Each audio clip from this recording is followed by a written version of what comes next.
네, 오늘도 귀하고 복된 하나님의 날 또 이렇게 주의 전에 오신 여러분들 환영하고 축복합니다. 오늘 제목이 뭐죠, 여러분? 당신은 아주 특별합니다. 한번 여러분 자신에게 한번 이렇게 선포해 보십시오. 나는 아주 특별합니다. 네, 하나님의 사람들은 언제나 특별한 존재입니다. 그리고 하나님이 태초에 우리를 아름답고 복되게 빚어주신 것처럼 우리의 삶의 모든 순간은 그 하나님의 복을 누리며 사는 순간입니다. 여러분, 창세기부터 말라기 구약 성경의 39권 중에 여러분에게 가장 좋아하고 존경하고 사랑하는 성경 인물을 한 명만 딱 떠올려 보십시오라고 질문하면 어떤 인물이 떠오르십니까? 어떤 분들은 하나님의 사자와 씨름에서 인생 역전을 이룬 야곱이 떠오르실 수도 있고, 비록 13년의 인내와 기다림의 시간이었지만 마침내 애굽의 총리가 되었던 요셉을 떠올리실 수도 있고, 수많은 광야에서 아름다운 찬양을 작곡하고 또 작사했던 다윗이나 불말과 불병거를 타고 죽음 보지 않고 하늘로 올라간 엘리야를 떠올리실 수도 있고, 민족을 구해낸 에스더나 성벽을 아름답고 복되게 재건했던 느헤미야나 눈물로 자신의 백성들에게 다시 하나님께 돌아오라고 외쳤던 예레미야를 떠올리실 수도 있습니다. 우리가 수많은 이 사람들을 스쳐 지나가며 구약과 신약의 영적 암흑기라 불리는 신구약의 중간기를 거쳐서 신약 마태복음 1장 1절에 보시면 가장 먼저 어떤 사람의 이름이 등장하는지 여러분 아십니까? 아브라함의 자손이며 다윗의 자손인 예수 그리스도의 족보입니다 라고 시작하는 바로 아브라함입니다. 여러분, 오늘 우리가 같이 읽었던 성경의 주인공인 아브라함, 그는 신구약 통틀어 66권의 가장 큰 비중을 차지하고 있는 한 사람이라고 이야기해도 과언이 아닐 것입니다. 왜냐하면 아브라함은 믿음의 시작이었고, 하나님은 그 믿음을 하늘의 별처럼 땅의 아름다운 티끌처럼 생육하여 변성할 수 있는 생명의 출발점으로 삼아 주셨기 때문입니다.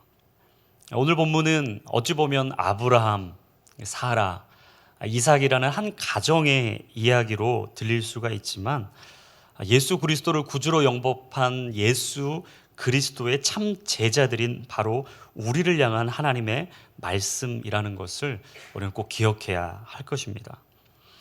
저는 오늘 창세기 17장 전체적인 말씀을 다루면서 하나님이 어떻게 믿음의 가정들을 만들어 가시는가, 그리고 하나님의 공동체를 어떻게 세워 가시는지 한 크게 세 가지 정도를 보기를 원하는데요. 우리 첫 번째, 하나님은 정체성을 바꿔주신다라는 겁니다. 우리 창세기 17장 1절과 2절 말씀 한번 자막을 통해 같이 읽습니다. 시작. 아브라함이 99세 때 여호와께서 그에게 나타나 말씀하셨습니다. 나는 전능한 하나님이다. 너는 내 앞에서 온 마음으로 순종하며 깨끗하게 행하여라. 내가 나와 너 사이에 언약을 맺을 것이다. 그리고 내가 너를 심히 크게 번성하게 하겠다. 아브라함이 자신의 고향과 친척과 아버지의 집이었던 하란 땅을 떠나서 하나님이 말씀하시고 보여주시고 불러주신 그 약속의 땅 가나안에 입성하기까지 무려 24년의 시간이 흘렀습니다. 그리고 사라의 여종이었던 하갈을 통해서 이스마엘이라는 아들을 낳은 지는 좋게 13년이 되는 시간이었죠. 이 하나님과 언약을 맺고 그 약속을 다짐했던 그 마음은 점점 희미해져 갔습니다. 아니, 저 멀리 까마득하게 잊혀질 것만 같았던 바로 그때 오늘 하나님께서 아브라함을 잊지 않으시고 그에게 찾아가셔서 창세기 17장 4절과 5절에 이렇게 말씀하세요. 우리 같이 읽어보겠습니다. 시작. 보아라, 내가 이제 너와 언약을 세우니 너는 수많은 나라들의 조상이 될 것이다. 이제 더 이상 내 이름이 아브라함이라 불리지 않을 것이다. 내 이름은 아브라함이라 불릴 것이다. 내가 너를 많은 나라들의 조상으로 삼았기 때문이다. 여러분, 혹시 이런 말 들어보신 적 있습니까? 내 정체성이 내 행동을 결정할 것이다. 여러분, 이것은 무슨 말입니까? 그만큼 우리가 정체성을 가지고 살아가는 것, 어떠한 정체성을 정립하고 살아가느냐에 따라 우리 인생의 방향이 결정되고 우리 인생의 삶의 목표가 결정된다라는 것입니다. 그만큼 우리의 정체성은 우리 인생에 지대하고 막대한 영향력을 발휘한다라는 거죠. 제가 정체성이라는 단어를 사전에서 찾아봤어요. 그랬더니 이런 뜻을 가지고 있더라고요. 변하지 아니하는 존재의 본질을 깨닫는 성질, 또는 그 성질을 가진 독립적인 존재. 조금 어렵게 느껴지실 수도 있지만 한마디로 무슨 말입니까? 내가 누군가? 나는 어떤 사람인가? 내가 왜 이곳에 있고 내가 무엇을 위해 살아가느냐? 이 정체성이 우리 인생에 너무나 중요하다라는 것입니다. 여러분, 그리스도인들에게, 바로 이 자리에 있는 우리 모두에게 가지고 있는 정체성은 무엇입니까? 나는 예수 그리스도의 제자이다. 나는 바로 하나님의 자녀이다 라는 이 영적인 정체성입니다. 사랑하는 여러분, 우리가 하나님의 자녀라는 사실을 믿으십니까? 네, 여기서는 아멘이 크게 나와야 됩니다. 여러분은 하나님의 자녀이십니까? 아멘. 여러분, 우리가 하나님의 자녀라는 이 영적인 정체성을 가지고 산다면요, 삶의 태도와 자세가 달라지게 되어 있습니다. 아브라함이 그랬어요. 이전에는 자신의 노력과 수고, 인간의 수단과 방법을 가리지 않고 살아가는 게 아브라함이었습니다. 그래서 그의 이름의 뜻은 무엇이었습니까? 존귀한 아버지. 근데 그런 그의 인생을 하나님이 꼭 붙들어 주셨어요. 그의 인생을 붙드시고 완전히 정체성을 바꿔주셨어요. 그러자 그의 이름이 뭘로 바뀌었습니까? 아브라함으로 바뀌었습니다.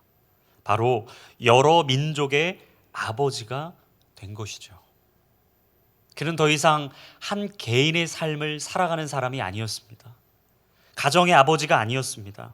한 집안의 아버지, 개인적인 차원을 넘어서 인생의 제한적인 의미를 벗어나서 하나님이 오늘 그에게 보여주실 열방의 아버지가 된 것이죠.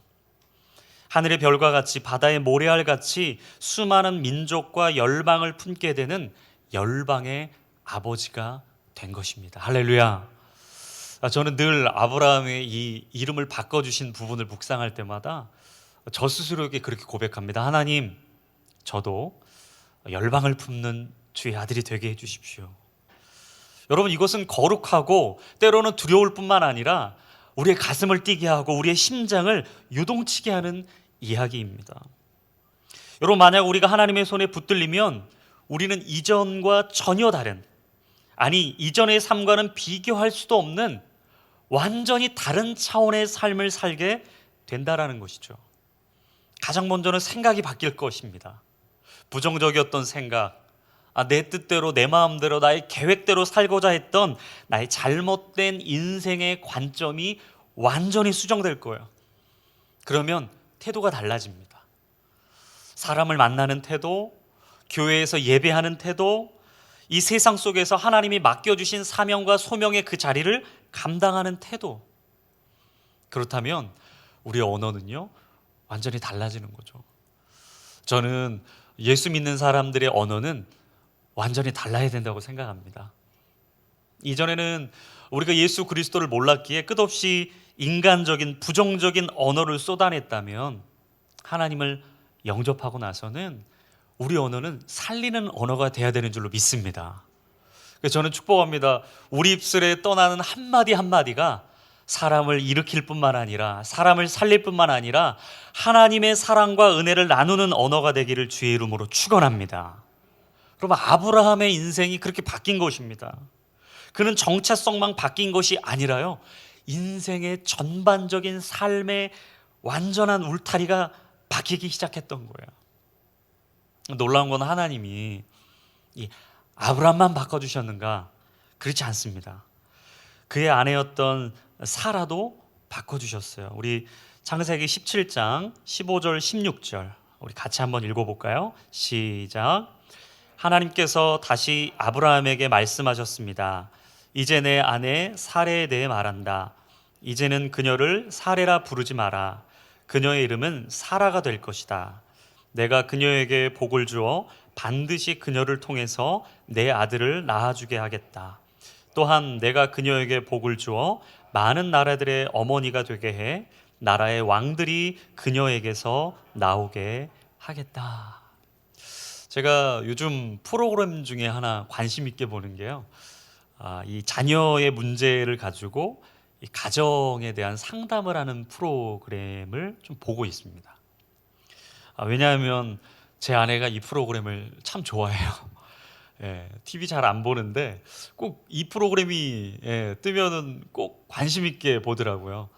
그러니까 저도 그 옆에 있다가 한 번씩 보다 보니까 너무 거기서 나오는 이슈나 해결해가는 과정이나 그리고 가정이 바뀌는 모습이 너무 아름다운 것 같아서 저도 좀 관심 있게 보고 있습니다. 근데 사실 그 프로그램에 등장하는 많은 가정들의 이야기들을 쭉 살펴보면요, 자녀 문제라고 상담을 왔는데 그 상담을 해주시는 분이 깊이 있게 그 가정을 살펴보면요, 대부분은 부모님의 문제로부터 시작이 되더라고요.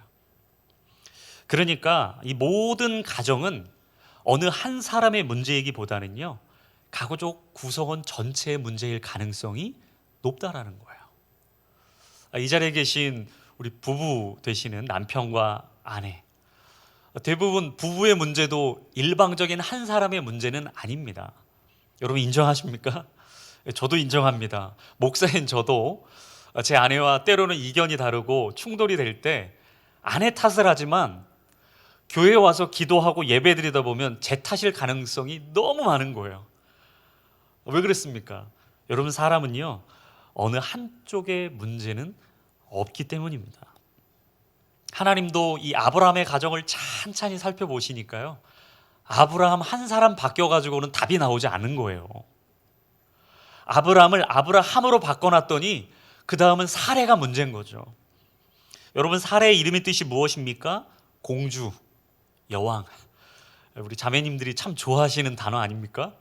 공주처럼 받들어 주는 백마탄 왕자를 찾으셨는데 우리를 공주처럼 대하진 않고 거의 하녀 수준으로 거의 집에서 모든 것을 떠받들게 하는 남편을 볼 때면 답답하고 힘들잖아요. 근데 여러분, 이 지극히 개인적 차원의 인생에 만족하고 살아가고 있었던 이 사례를요, 하나님께서 사라로 바꿔주셨어요. 그의 이름의 뜻은 여러 민족의 어머니, 곧 많은 왕들의 어머니라 불리게 될 바로 그 사람의 인생의 정체성을 바꿔주신 거죠. 사랑하는 여러분, 그래서 우리에게 금지어가 하나 있습니다. 당신 탓입니다. 당신 때문입니다. 당신이 문제입니다. 라는 말은 우리가 더 이상 하면 안 됩니다.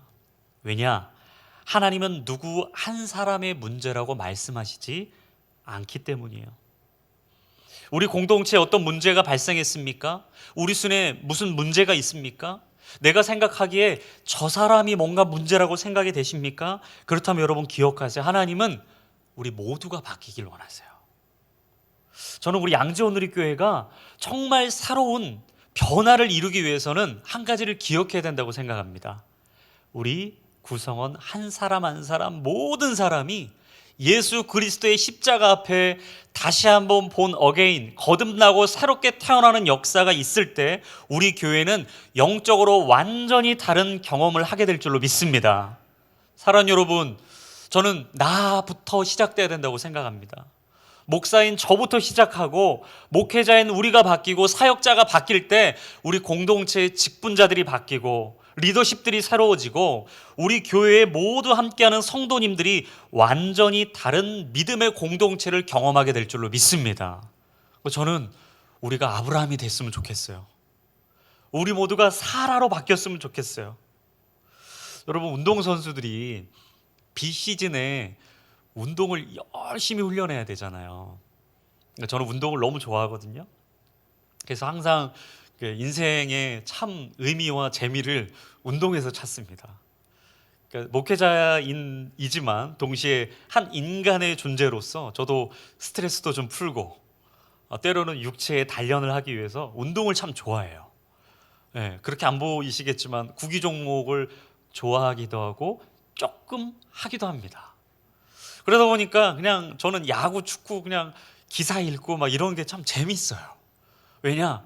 거기서 목회자인 제가 또 어떻게 살아야 될지 참 재밌는 것들을 많이 깨닫고 발견하게 되거든요. 비시즌의 선수들은요, 열심히 자신들의 기량을 갈고 닦습니다. 훈련합니다. 했던 모습을 계속 반복합니다. 왜 그렇습니까? 실전 경기에서 실수하지 않기 위해서. 근데 때로요, 어떤 선수가 있냐면 자신의 이 슬럼프를 극복하기 위해서 이름을 개명하는 선수들이 때로 있어요. 그래서 이 시즌이 딱 열렸는데 이전의 이름이 아니라 새로운 이름이다 보니까 저는 새로운 선수인 줄 알았는데 알고 보니까 이름을 개명한 거예요. 사주팔자를 보고 자신의 이름을 바꿔보고 나의 인생에 새로운 것들을 경험하고 누리기 위해서 새로운 모든 것들을 바꿔보려고 노력을 하지만 여러분, 내 이름을 바꾼다고 해서 내 인생이 바뀔까요? 내가 가지고 있는 수단과 방법을 가지고 내 인생을 바꿔보겠다고 팔자 고쳐보겠다고 발버둥을 쳐보지만 여러분, 그것은 사실 허공에 외치는 메아리에 불과할 뿐입니다. 하나님이 개입하시고 하나님이 다스리시고 하나님이 통치하시는 삶을 살지 않으면 여러분, 그 무엇을 바꾼다 한들 우리 인생은 바뀌지 않습니다. 하나님이 오늘 우리 인생을 다스리시는 인생의 스토리가 바뀌어야 우리 인생은 바뀌게 되는 줄로 믿습니다. 그래서 저는 이 시간 여러분들을 축복합니다. 하나님이 우리 인생에 개입하셔서 완전히 우리의 삶을 하나부터 열까지 새롭게 세팅하시고 우리의 영적 정체성을 바꿔주시는 은혜로운 한 해가 되기를 주의 이름으로 축원합니다. 죄에 대해 죽고 의에 대해 살게 되는 역사, 하나님의 말씀이 임하면 순종하는 역사, 다른 사람의 잘못되고 연약한 부분을 들추고 바라보는 것이 아니라 나의 나됨에 나의 부족함을 바라보며 오직 사랑과 합력과 선을 이루는 역사, 저는 그런 아름다운 문화와 이 아름다운 영적 흐름이 우리 양지 온누리 교회 가운데 있기를 주의 이름으로 축원합니다. 두 번째, 하나님은 아브라함의 인생에 차별성을 원하십니다. 하나님께서 우리의 영적 정체성을 바꿔주시고 그 다음 스테이지로 인도해 가시죠. 그것은요, 세상과의 차별성입니다. 과거의 삶을 청산하고 세상과 구별된 삶을 살아가라고 끝없이 도전하시죠.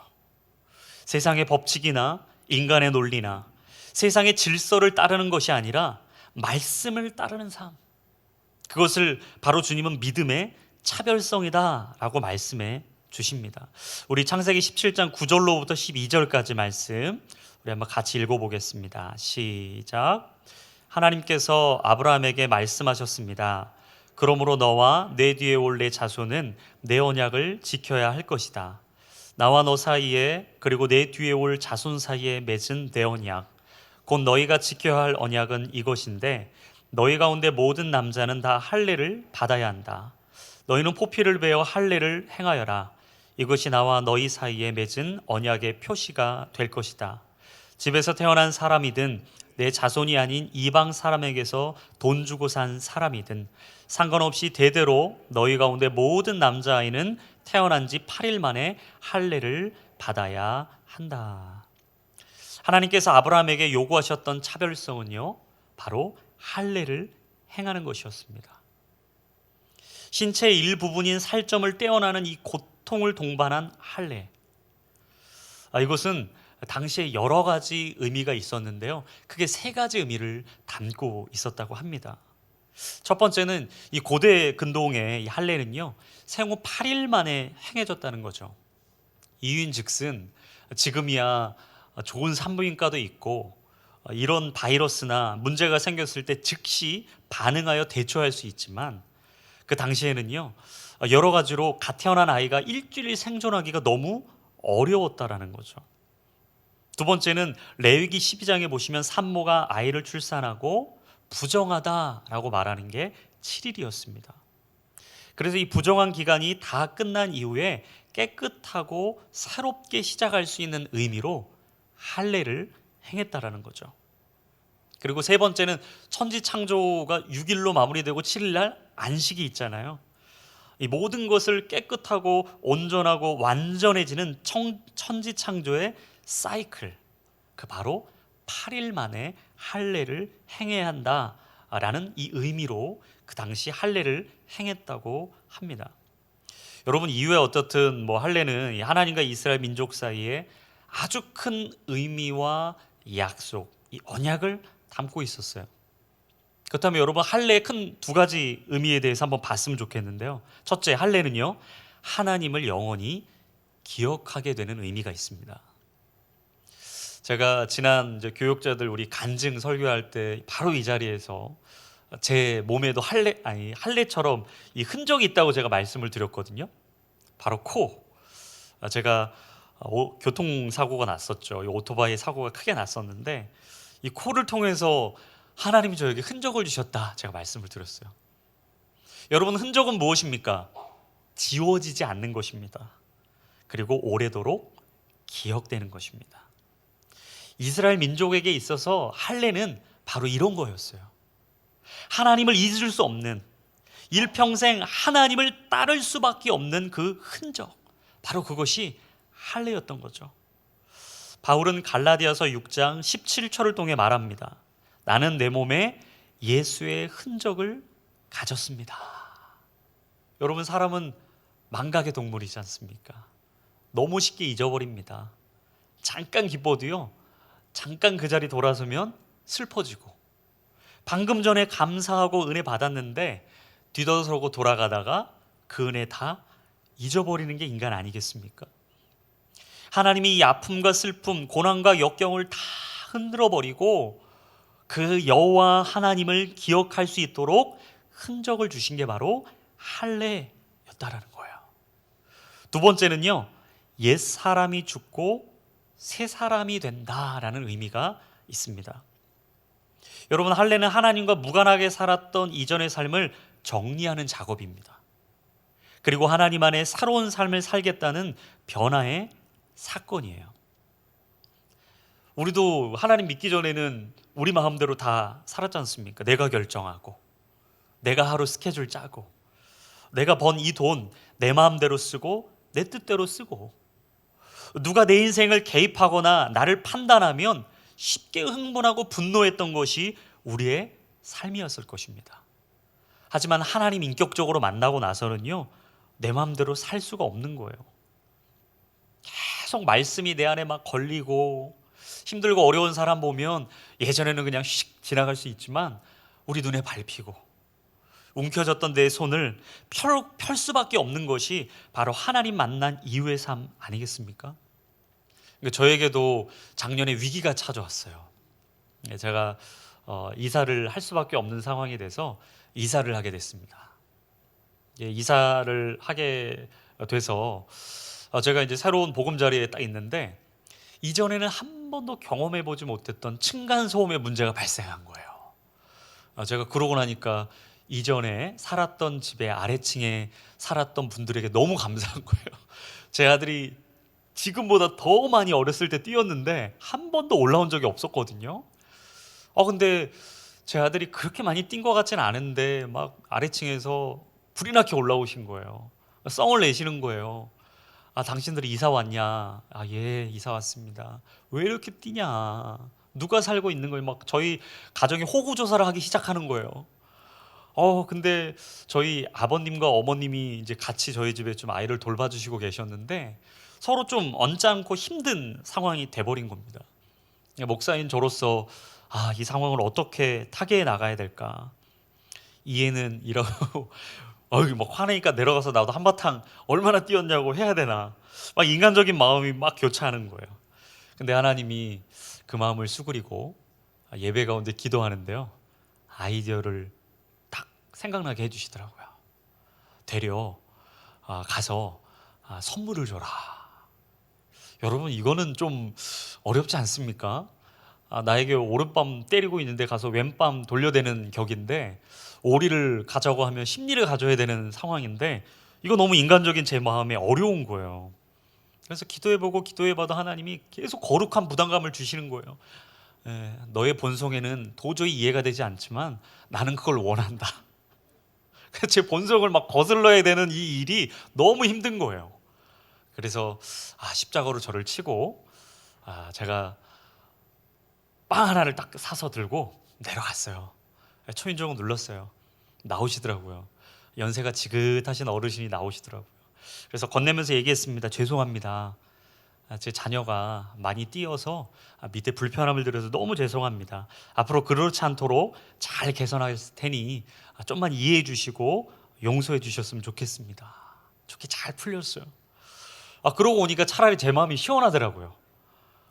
참 놀라운 사실은요, 이틀 후에 누가 저희 집에 초인종을 누르는데 밑에 계셨던 그 어르신이에요. 근데 저희 집 이제 명패에 이제 온누리교회라고 딱 붙여놨거든요. 근데 그분은 안 믿으시는 분인 것 같아요. 오시더니 똑같은 빵을, 똑같은 그 메이커를 딱 들고 오시더니, 아니 그렇다고 이걸 주고 가니까 자기 마음도 불편했다. 그래서 앞으로 잘 지내보자는 마음으로 나도 하나 들고 왔다. 그러면서 딱 끝내면 좋은데 앞으로 더 뛰지 말아라. 그러고 딱 내려가시는데요. 그 이후로 서로 불편함 없이 지금까지 잘 지내오고 있습니다. 여러분, 내 인생이니까 내 마음대로 살 수 있습니까? 내 인생이니까 내 성격대로 다 내 마음 풀어내고 살 수 있나요? 아니죠. 예수님 믿고 나면요, 옛사람인 내가 죽어져야 됩니다. 새 사람인 내가 거듭나야 합니다. 에베소서 4장 21절에서 24절에는 말합니다. 참으로 여러분은 진리가 예수 안에 있는 것 같이 그분에게서 듣고 또한 그분 안에서 가르침을 받았습니다. 가르침의 내용은 거짓된 욕망을 따라 옛 습성을 쫓아 썩고 있는 옛사람을 버리고 심령으로 새롭게 돼 하나님을 따라 의와 진리의 거룩함으로 지으심을 받은 새 사람을 입으라는 것입니다. 아멘. 여러분, 바울이 오늘 얘기하고 있는 것은 거짓된 욕망과 옛 습성을 쫓아 썩고 있는 옛사람을 버려버려라. 새 사람을 입어라. 이전에 입었던 옷을 다 이제는 내려놓고 새 옷을 입어야 한다라고 오늘 말하고 있는 것이죠. 여러분, 할례는 그런 것입니다. 이스라엘 백성들에게 할례는 그런 의미였습니다. 내가 온전히 죽어지고 다시 사는 것. 그것이 바로 구약시대의 할례였던 거죠. 그렇다면 여러분, 질문이 하나 생겨야죠. 신약시대를 살아가는 우리는 그럼 어떻게 이 할례를 행해야 합니까? 그 답을 로마서 2장 28절과 29절에서는 이렇게 답하고 있습니다. 우리 로마서 2장 28절 29절에 한번 같이 읽어볼까요? 시작. 겉으로 유대 사람이라고 해서 참 유대 사람이 아니고 몸에 받은 할례가 참 할례가 아닙니다. 오히려 속 사람이 유대 사람이라야 참 유대 사람이며 문자화된 율법에 의해서가 아니라 성령으로 마음에 받은 할례가 참 할례입니다. 그 칭찬은 사람에게서가 아니라 하나님에게서 옵니다. 아멘. 오늘 로마서에서 말하는 것은 진정한 할례는 몸의 할례가 아닙니다. 바로 우리 마음의 할례입니다. 우리가 예수님 믿는다는 건 마음에 할례 받는 겁니다. 우리의 마음을 씻는 겁니다. 주의 보혈로 덮는 겁니다. 죄에 눌려 있고 죄에 묶여 있었던 죄의 굴레를 완전히 벗어버리는 것, 여러분, 그것이 할례인 줄로 믿습니다. 이전에는 윤리적인 도덕적인 문제가 나한테 더 이상 걸림돌이 아니었어요. 불편하지 않았어요. 하지만 예수 그리스도를 믿고 나서는 내 삶의 모든 것이 불편해지기 시작한 거죠. 바로 옛 생활과의 단절이 일어난 겁니다. 그래서 디도서 3장 5절은 말합니다. 그분이 우리를 구원하셨습니다. 이는 우리의 의로운 행위 때문이 아니라 오직 그분의 자비 때문입니다. 그분은 거듭나게 씻어주시고 성령의 새롭게 하심으로 인해 구원하셨습니다. 여러분, 죄에 대한 씻음이 있어야 성령으로 새롭게 태어나서 구원 열차 탑승하는 겁니다. 그냥 예수 믿는다는 이름의 고백 하나로 어려워요. 우리는 성화의 과정을 이루어 가는 것입니다. 천국 가는 그날까지 예수 닮기를 바라는 거죠. 그래서 예수 믿는 사람들이 모이면 예수 향기 나야 돼요. 예수 향기, 예수 편지, 예수 소식이 전해지고 그 소식을 듣는 사람들이 또 우리 가운데 나와 새로운 믿음의 식구가 되는 것이죠. 저는 축복합니다. 우리 교회 안에 이런 예수 그리스도의 향기와 편지가 전해지기를 주의 이름으로 축원합니다. 마지막 세 번째는요, 하나님은 기쁨을 원하신다라는 거예요. 여러분, 하나님이 우리 인생에 기뻐하길 원하신다는 걸 믿으십니까? 믿으셔야 되는데요. 하나님이 여러분 기쁘게 살길 원하신다는 걸 믿으십니까? 우리 한번 성경 볼까요? 창세기 17장 16절에서 18절까지 한번 읽어보겠습니다. 시작. 내가 그녀에게 복을 주어 반드시 그녀를 통해서 내 아들을 낳아주게 하겠다. 또한 내가 그녀에게 복을 주어 많은 나라들의 어머니가 되게 해 나라의 왕들이 그녀에게서 나오게 하겠다. 아브라함은 얼굴을 땅에 대고 엎드린 채 웃으며 속으로 말했습니다. 100살이나 먹은 사람이 과연 아들을 낳을까? 사라가 90살인데 아이를 가질 수 있을까? 아브라함은 하나님께 말씀드렸습니다. 이스마엘이나 하나님 앞에서 복을 누리며 살기를 바랍니다. 여러분, 가정에 생기가 돌고 생명의 기운으로 가득할 때가 언제죠? 새 생명이 태어날 때. 아이가 한 명 태어나면요, 가정에 없었던 웃음이 활짝 꽃핍니다. 뭐 그냥 아이가 조금만 웃어줘도 너무 행복한 거예요. 분명히 아이는 웅얼웅얼 했는데 아빠라고 했다고 계속 우기는 거죠. 엄마라고 했다고 우기고, 애가 그냥 살짝 등허리만 들추고 그냥 벽만 짚고 일어서려고 발버둥을 치면 와, 일어났다고, 걷기만 해보십시오, 너무 잘 걷는다고, 잘했다고, 너무 행복한 거예요. 생명 하나는 그 가정에 웃음의 기운을 불어넣는 거죠. 하나님께서 아브라함과 사라의 가정에 새로운 생명을 허락해 주실 것을 말씀하셨어요. 내가 사라를 통해 내게 아들을 줄 것이다. 근데 여러분, 우리 인생에 하나님이 약속과 언약을 선포해 주시는데 도저히 이루어지기 어려운 상황일 때, 아브라함은 99세고 사라는 89세인 상황이에요. 생물학적인 신체 구조적인 상황을 고려해 볼 때는 절대 불가능한 이야기입니다. 그러니까 오늘 17절을 보시면 아브라함이 어떻게 했다고요? 얼굴을 땅에 대고 엎드린 채 웃으며 속으로 말했다. 그러니까 저는 이게 이해가 돼요. 여러분, 그렇지 않습니까? 여러분이 도저히 납득이 되지 않고 이 용납되지 않는 하나님이 언약과 약속을 주실 때 여러분 그거 쉽게 순종할 수 있겠습니까? 아니에요. 어찌 보면 아브라함처럼 헛웃음이 나는 거죠. 아이고 참, 너무 연기를 잘하죠? 제가 그런 사람이에요. 저는 하나님 말씀하시면 잘 믿어지지가 않는 거예요. 근데 놀라운 건 하나님은요, 저에게 꼭 그렇게 되는 걸 보게 해주세요. 할렐루야. 믿음 없는 제게 꼭 그렇게 될 수밖에 없는 상황으로 몰아가시면서 너의 인생에 절대 불가능은 없다. 하나님 안에 불가능은 없다. 너의 삶에 활짝 웃게 해주길 원한다. 아니, 하나님, 내년이면 100살인데요? 내년이면 내 아내가 90살인데 무슨 아이를 낳습니까? 말도 안 돼요.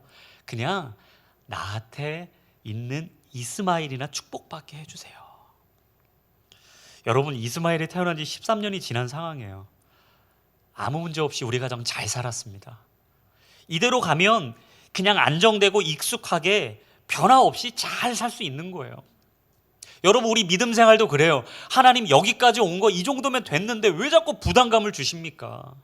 이거 해라, 저거 해라, 좀 저기 가봐라, 저 사람 좀 어떻게 해봐라, 네가 가지고 있는 거 좀 손펴서 흘려보내라, 나눠라. 하나님 부담 주실 때마다 여러분 어떤 마음 드세요? 아우, 하나님, 이 정도로 그냥 적당하게 편안하게 그냥 이 정도면 된 것 같은데 왜 자꾸 내 마음에 부담을 주십니까?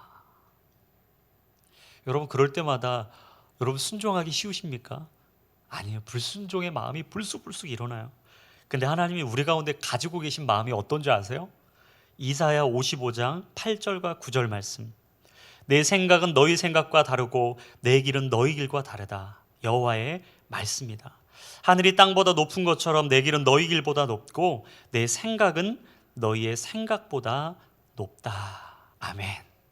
여러분, 하나님의 생각은 우리 생각과 다르다고 하십니다. 하나님이 우리 가운데 이끌어 가시는 그 길은요, 우리의 길보다 높다고 말씀하세요.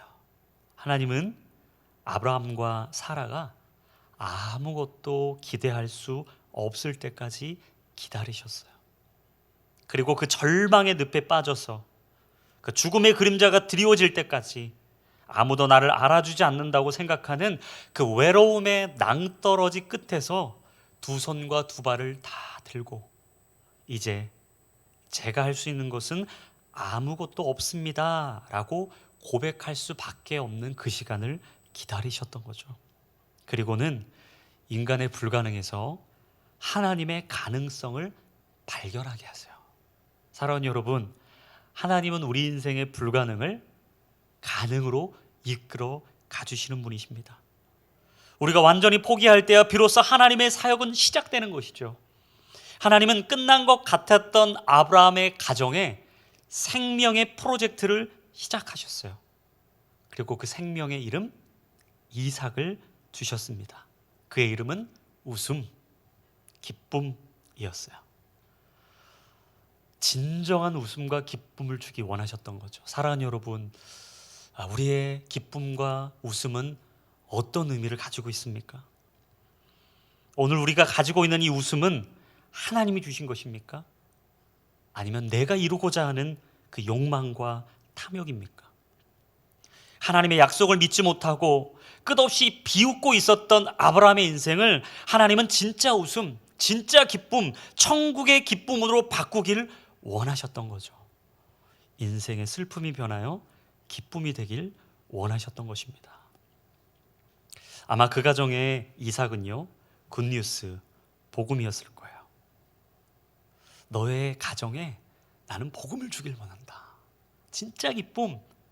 네가 억지로 어떤 것을 인위적으로 해서 만들어내는 기쁨이 아니라 내가 너희에게 주는 기쁨을 누리길 원한다. 하지만 여러분, 우리의 이성과 경험에 비추어서 이해되지 않으면 여러분, 우리가 얼마나 하나님의 기회와 하나님의 기적을 놓치고 사는지 몰라요. 언제, 왜, 무엇 때문에 이런 일이 일어나냐고 우리는 인생의 물음표를 연발하지만 여러분, 하나님은요, 물음표와 같은 우리 인생에 느낌표 찍기를 원하십니다.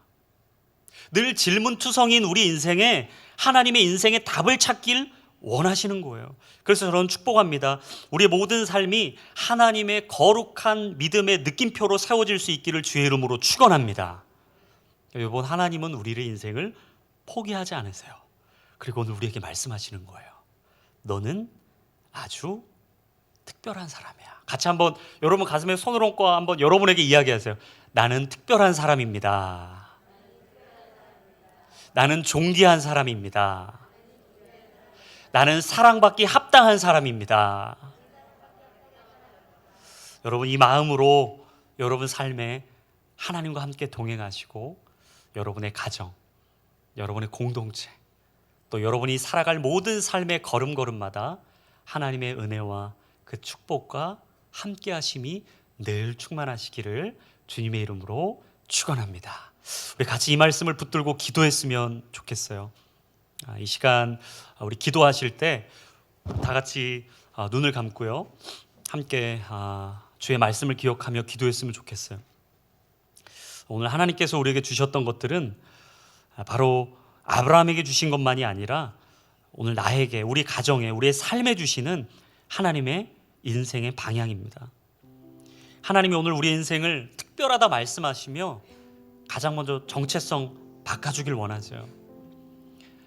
내가 가지고 있는 영적인 정체성 새롭게 하길 원하십니다. 그리고 세상과는 다른 삶, 차별되고 구별된 삶 살기 원하세요. 그리고 우리가 잃어버렸던 그 기쁨을 완전하고 온전하게 회복하길 원하십니다. 혹시 그동안 하나님, 내가 나라는 정체성으로만 살았다면, 우리 가정이라는 정체성으로만 살았다면 내가 이제는 하나님이 주시는 영적인 정체성으로 살길 원합니다. 내 삶의 울타리를 벗어나 세상으로 나아가길 원합니다. 하나님의 전신갑주를 입고 하나님의 꿈을 꾸고 하나님의 비전을 바라보며 영적인 거룩한 주의 일들을 감당하길 원합니다. 내가 세상과 차별되고 구별되길 원합니다 라고 기도하길 원하시는 분들이 있다면 여러분 가슴에 한번 손을 다 얹어주시고요, 이 시간 우리에게 주셨던 그 마음을 기억하고 기도했으면 좋겠어요. 하나님, 내가 정말 영적인 정체성으로 거듭나길 원합니다. 본어게인 다시 태어나길 원합니다. 니고데모에게 주셨던 그 예수님의 말씀처럼 내가 물과 성령으로 거듭나지 아니하면 하나님 나라 볼 수도 없고 들어갈 수도 없을 것이다. 하나님, 내가 물과 성령으로 거듭나게 하여 주옵소서. 나의 이전의 삶의 습관과 관습과 문화와 생각의 관점이 아니라 하나님 주신 말씀대로 살게 하여 주시옵소서. 말씀 따라 살아가는 거룩한 백성, 하나님이 우리를 통해 주의 일을 행하여 주실 줄로 믿습니다. 그렇게 주님 앞에 내 인생 드리기로 결단하시는 분들, 우리 간절하게 주의 이름 한번 부르짖고 기도하겠습니다.